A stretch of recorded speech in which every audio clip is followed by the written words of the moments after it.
呢度咧就響和雞啦，順城五金對出。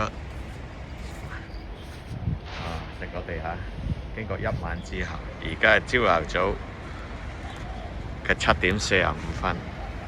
好啦，鏡頭我哋轉過嚟，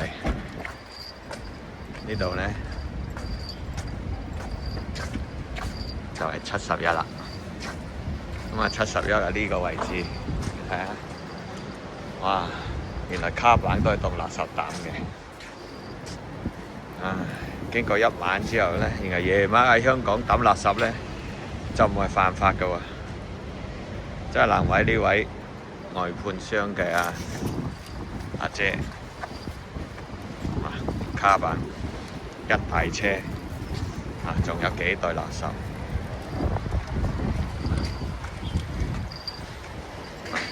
轉個頭過嚟，呢個地下又有一堆索。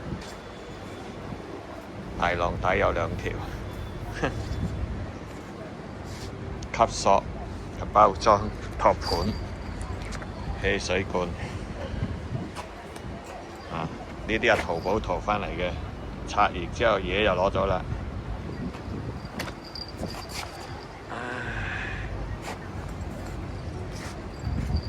地下幾多垃圾？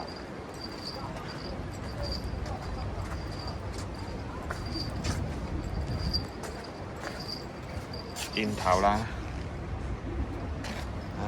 我哋個環保署署長話咧，而家香港咧啲人抌垃圾少咗喎，所以唔使垃圾徵費。吸片，唯一有個好處就係因為咪標加咗價之後咧，而家大把車位啦，隨時嚟拍都有嘅，以前冇嘅嚇。唔係冇，係密質質啫，要等。嗱，飲完之後咧個杯，紙杯，日日都咁多垃圾，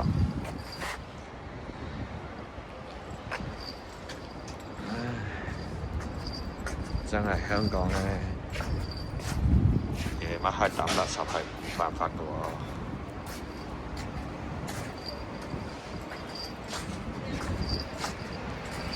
好啦，又到我每一日到好彩酒樓飲茶嘅時間啦。